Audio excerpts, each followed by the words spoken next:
I'm Adam Watson. I'm Trinity Watson. This is the Darkslayer Mafia Power Hour, where it's not going to be an hour, but you keep forgetting to say that part.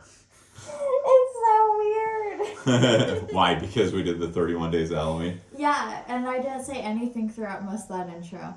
Yeah, that's true. And we're also currently recording the Christmas episodes at the same time, which have a different intro. So, yeah. And as of recording this, we just came back from an Avatar concert, so I'm extra exhausted. Yeah, I can see that. I'm running off 3 hours of sleep and smell like a day-old concert, so it's a good thing video doesn't pick up the smell. Right. This is the Me You Love in the Dark. This issue number 1. Yep, issue number 1. Story is by Scotty Young. Arts by Jorge Corona. Colors, Jean-Francois Belot, maybe? I'm not sure. And lettering is done by Nate Picos of Blambot. 3D model of the house by David Stoll. And cover art by Jorge Corona. Mm-hmm.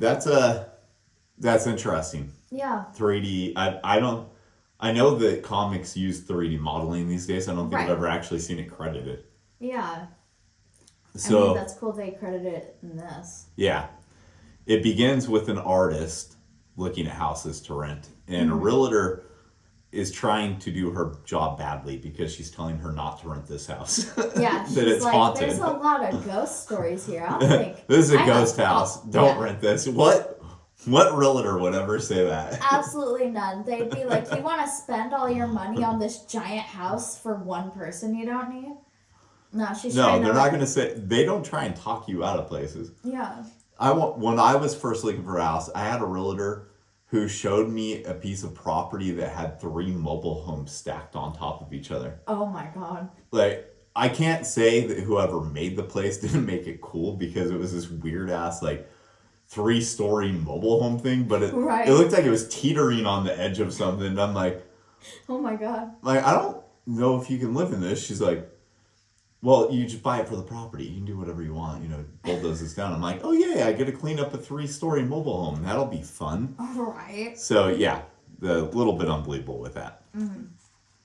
Then we get a view of the house. Pretty cool looking place. Mm-hmm.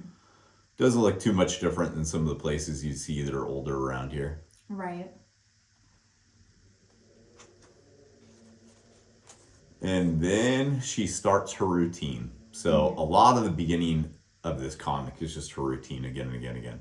Yeah. She turns on her record player. She talks to the ghost. She pours a glass of wine. She talks to the ghost. She sits down to paint.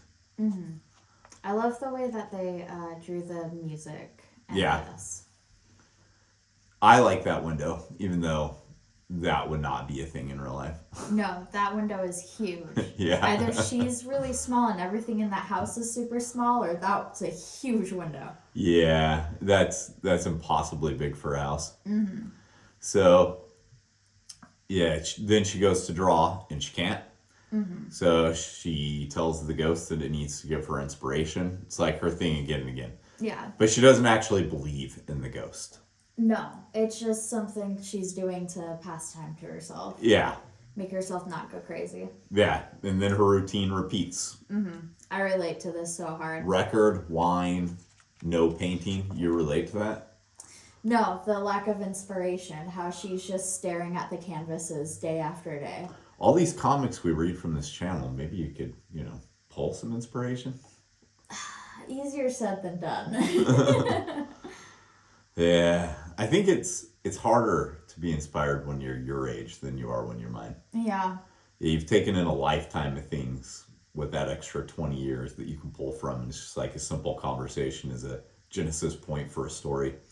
Right. But I get it at your age when I did Ghost Assassin, everybody's clamoring for the next issue. Mm-hmm. I couldn't do it.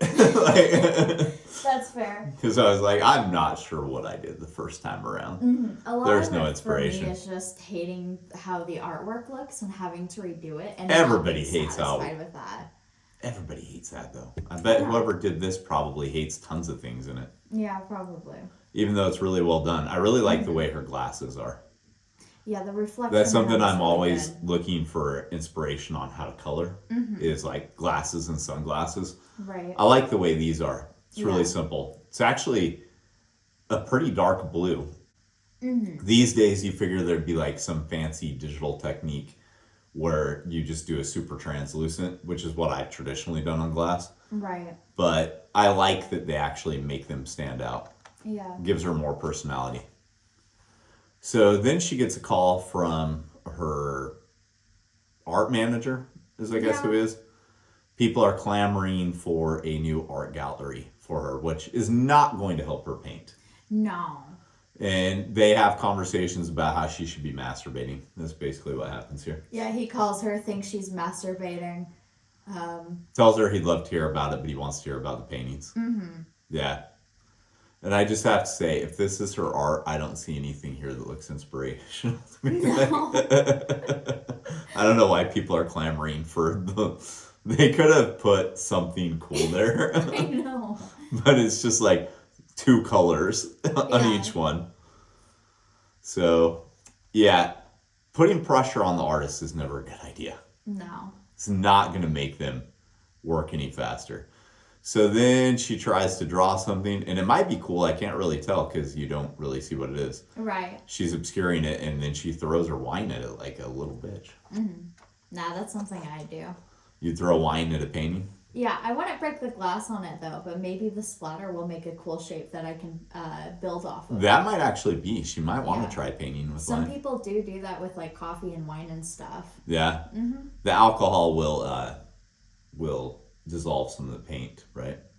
Yeah, but Yeah. if you use something on top of it, Yeah. it can help.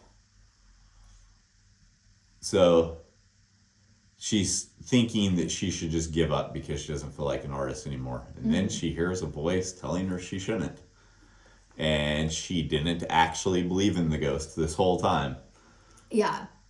So she runs out in the yard, freaking out, but then decides to go back in. Now, what I would think in this scenario is you might think there's an intruder in your house. Yeah, that's what I would think. I'd get my bat. I'd go through every single room, Right. every single attic, basement. Something's wrong. Yeah. Her record player is on, though. So something's been in there, and there's a painting saying, "I'm sorry." Yeah, her mess has been cleaned up. A fresh thing of wine has been poured for her. Yeah, record is playing.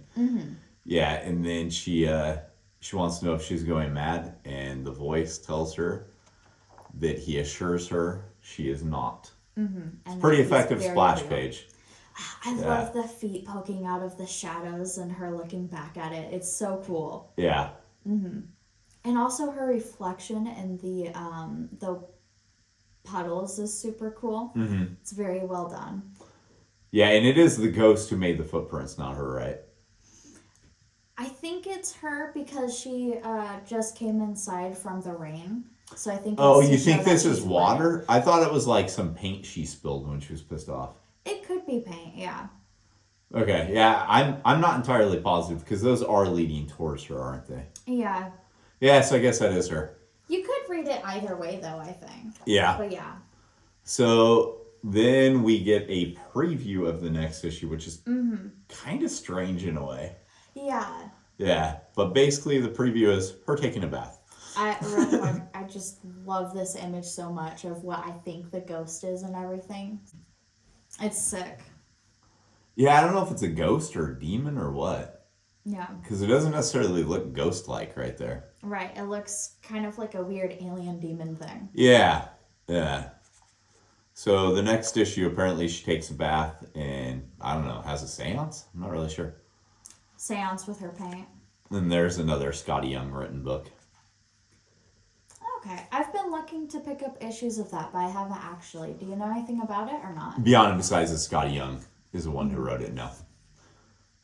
I'm always interested when people who you know more for being artists, and with him, like cover artists at that, Yeah. are actually competent writers. But this was a good first issue. I think this is super solid. I'm interested in hunting down more. My only issue with it really is the same with a lot of newer comics. When Right. you talk about being written for the trade, This is something that's definitely written for the trade. It's very short, very condensed, and it's all just 100% setup, right?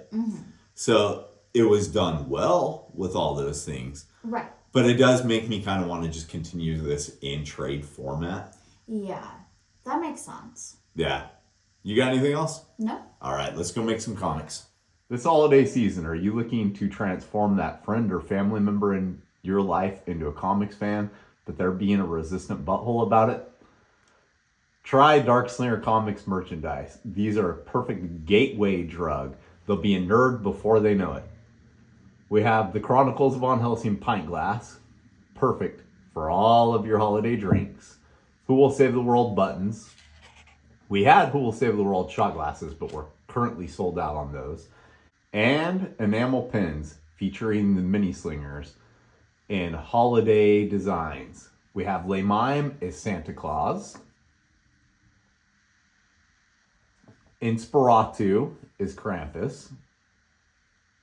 And Todd is Jacob Marley from A Christmas Carol. You don't have to just buy these as a gift. You can buy them for yourself too. They're available at our website, darkslinger.com. Retailers, you can order these in bulk through Comics Mainstream.